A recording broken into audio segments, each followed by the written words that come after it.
얼마 전에 한 무신론 사이트에서 재미있는 글을 보았습니다. 선악과 나무에 관한 이야기인데요. 내용은 이러했습니다. 선악과 나무란 실제 하는 것이 아니라 하나의 비유이다. 선악을 안다는 것은 판단을 할 수 있는 능력을 말하는 것인데 그것은 뇌의 기능에 해당한다. 뇌는 수많은 신경세포체로 이루어져 있는데 신경세포체는 크게 세 가지로 구분된다. 세포체의 몸을 이야기하는 소마, 그리고 가지를 뜻하는 덴드라이트, 그리고 줄기를 뜻하는 엑슨, 이 세 가지로 구분된다. 그런데 사람은 태어날 때 이 신경세포체의 숫자는 결정이 되는데 이 덴드라이트라고 하는 부분은 우리가 학습을 하고 배우면 배울수록 숫자가 늘어난다. 그리고 이 덴드라이트라는 단어는 그리스어로 나무를 뜻한다. 생긴 모양이 나무와 비슷하기 때문이다. 선악과를 따먹었다는 것은 이 뇌세포의 가지가 많아져서 판단력이 좋아진 것을 말한다. 그런데 기독교에서는 원죄라는 이름으로 새빨간 거짓말을 어마어마한 사기를 치고 있는 것이다.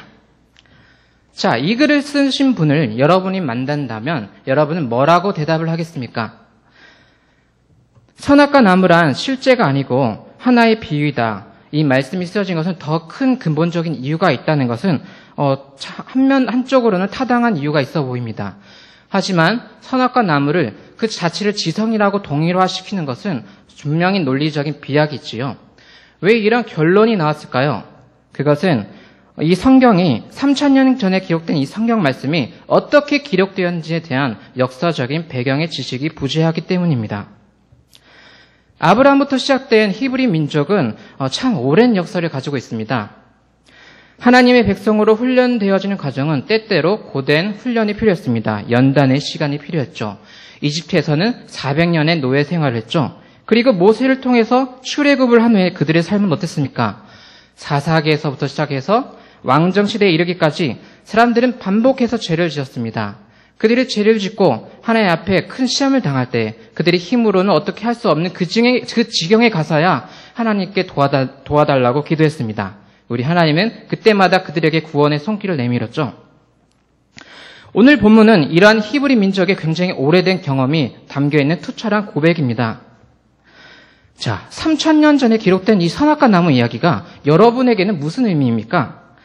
나의 아버지의 아버지의 아버지의 첫사람 아담이 먹으면 안 될 걸 먹어서 우리 유전자를 통해서 죄가 흘러오게 됐구나. 참 안타까운 역사 이야기네 하고 한탄하면서 성경책을 덮어버리진 않습니까?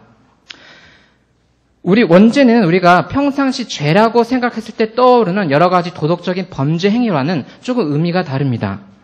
성서에서 이야기하는 원죄는 좀 더 근본적으로 우리 누구나 가지고 있는 우리 안에 있는 하나님을 멀리하려는 경향성을 말하는 말입니다. 오늘 본문 말씀을 살펴보면서 하나님의 마음을 헤아려 보길 원합니다. 하나님이 우리에게 주신 말씀 2장 15절에서 17절의 내용을 살펴보겠습니다. 이 말씀을 보면 사람에게 에덴 동산을 선물하는 장면이 나옵니다. 그리고 그것을 경작하여 지키라고 우리 사람에게 소명을 주지요. 이 사명을 원어로 살펴보면 잘 삼겨서 지켜주다 그런 의미가 있습니다. 좀 더 풀어보면 나의 시간과 정성과 노력을 더해서 다른 존재를 이롭게 하다 그런 뜻이 담겨 있습니다. 고대 근동의 다른 신화에서는 사람의 창조 이유가 근본적으로 노동에 있습니다. 신들의 노동을 줄이기 위해서 인간을 창조했는데 인간은 노예의 존재로 만들어진 것입니다. 반면 성서 기자는 우리는 한 명 한 명이 모두 하나님의 작품이며 서로를 섬기기 위해서 창조하였다고 선포하고 있습니다. 하나님은 에덴 동산의 모든 열매를 자유롭게 먹을 수 있도록 하셨죠. 하지만 한 가지 선과 악을 알게 하는 나무의 열매만은 먹지 말라고 하셨습니다.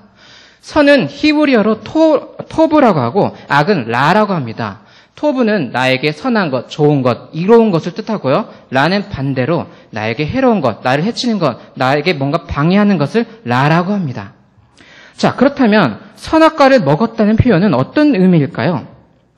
하나님이 본래 좋게 보시던 것, 서로를 이롭게 하는 삶, 남을 위해 희생하는 삶, 에덴 동산을 섬기며 사는 그 낮은 마음으로 그 사는 삶을 선하지 않다, 좋지 않다라고 스스로 판단하는 것입니다.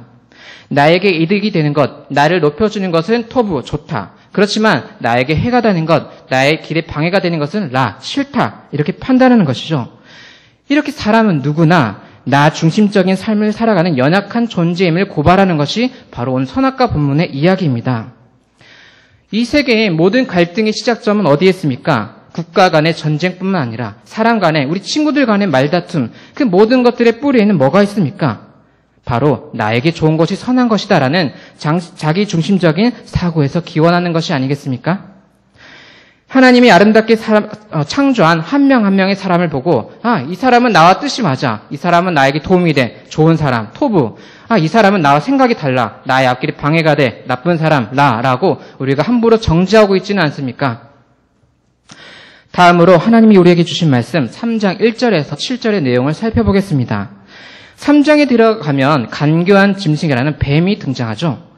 뱀은 고대 이집트에서 왕권을 상징하는 동물입니다. 그 뱀이 여자에게 다가갑니다. 그리고는 어떻게 말하나요?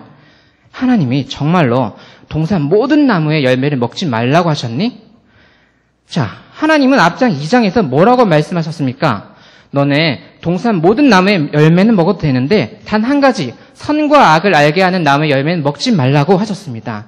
하지만 뱀은 첫 번째 질문부터 하나님의 말씀을 교묘하게 바꿔서 질문을 던지고 있습니다. 전부 먹으면 안 되니? 여자는 그런 뱀의 질문에 뭐라고 대답하죠? 동산 나무 모든 열매는 우리가 먹을 수 있어. 그런데 하나 선과 악을 알게 하는 나무의 열매는 먹어도 안 되고 만져도 안 돼. 그것을 먹으면 우리가 죽을 수도 있대. 자, 2장에서 하나님은 뭐라고 말씀하셨나요? 선악과 열매는 너네 절대 먹으면 안 된다고 하셨죠. 만지지 말라는 잊지도 않았고 그리고 먹으면 너네 반드시 죽을 것이야 라고 선포하셨습니다. 하나님의 말씀이 조금씩 바뀌고 있는 것이죠. 뱀은 여자가 하나님의 말씀을 조금씩 놓치고 있는 것에 그것을 놓치지 않고 포인트를 잡아서 딱 찍어서 얘기합니다. 너네 이걸 먹으면 절대 죽지 않아. 그리고 너희 눈이 밝아져서 네가 하나님과 같은 존재가 될 거야. 결국 여자는 죄의 유혹에 빠지고 그 선악과 나무 열매를 먹죠. 그리고 자기 남편에게도 주니 남편도 먹어버립니다.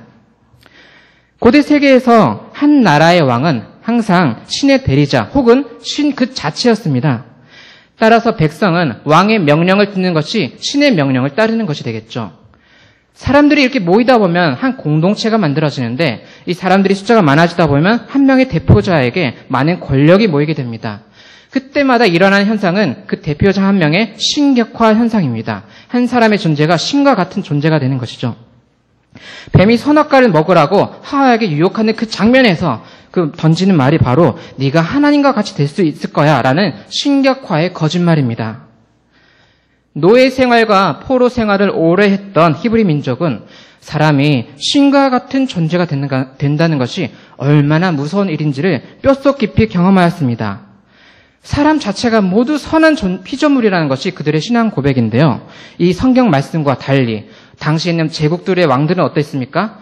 우리 제국은 선이고 토부고 우리가 정복하고 싶은 저 나라는 그야말로 악이 되는 것이죠. 악으로 규정했을 때 무력으로 치고 들어가면 그때 폭력이 시작되고 죽음의 결과가 생깁니다. 뱀과 여자의 대화는 2장에서 어떻게 사람이 죄의 유혹에 빠지게 되는지를 상세하게 설명해 주고 있습니다. 하나님의 말씀을 조금씩 편향하고 기분에 따라 꿰어 맞추고 세상과 타협하기 시작할 때 우리도 모르는 사이에 이 죄의 전면성에 들어가게 됩니다. 선악과를 먹고 나서 첫 번째 결과는 뭡니까? 사람이 자기가 벗은 것을 알게 된다는 것입니다. 그리고 옷을 입게 되죠. 원래는 다른 사람을 먼저 생각하며 그 사람을 도우라고 만들어진 존재가 이제는 나를 먼저 생각하기 시작합니다.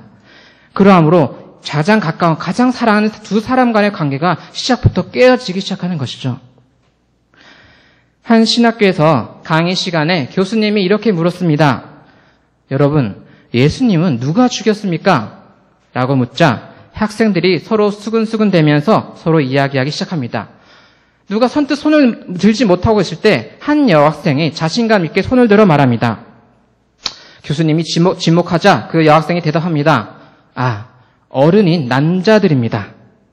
그녀의 대답을 듣고 학생들이 잠시 생각을 하더니 모두 박수를 쳤습니다. 하나님의 사랑을 전하러 온 예수님이 복음을 전하고도 십자가에 못 박히셨다는 사실은 이 죄의 파괴적인 힘이 얼마나 무서운 것인지를 알려주는 증거입니다. 권력이 모일수록 강해지는 자기 중심성은 하나님의 아들 예수님마저 심판하고 만 것입니다. 히브리 민족은 400년간, 50년간의 두 차례의 오랜 노예살이를 하였습니다. 이 세계에 악의 문제가 얼마나 심각한지를 그들의 오랜 역사 속에서 경험하였던 것이죠. 그럼에도 불구하고 놀라운 점은 창세기 1장에서 그들은 이런 고백을 합니다. 세상의 모든 존재가 선하다. 하나님이 빛을 만드시고 빛이 보시기에 좋았더라 할 때의 원어가 토브입니다. 하나님이 사람을 만드시고 보시기에 좋았더라고 할 때의 말이 토브입니다. 모든 피조물이 선하다는 것입니다. 이집트가 섬기고 있는 더 태양은 하나님의 피조물이고 하나님이 보시기에 좋았다고 고백하는 것입니다. 그들의 경험 속에 녹아내린 하나님의 말씀은 예수님의 삶 속에서 가장 구체화되기 시작했습니다. 모두가 죄인이라고 손가락질하는 세리와 창녀들에게 예수님은 사랑의 손길을 내밉니다. 그리고 십자가의 죽음 속에서도 사랑으로 대답하며 악을 선으로 되돌려주는 예수님의 사랑이 바로 그 하나님의 마음인 것입니다. 하나님의 말씀으로 나 자신을 치고 복종시켜서 나 중심적인 생각의 죄성을 이겨냅시다. 말씀 앞에 바로 설 때에만 성령님의 도움으로 십자가의 길을 곧게 걸어갈 수 있을 것입니다. 함께 그 길을 걷는 저와 여러분 되길 축복합니다. 말씀을 마치겠습니다.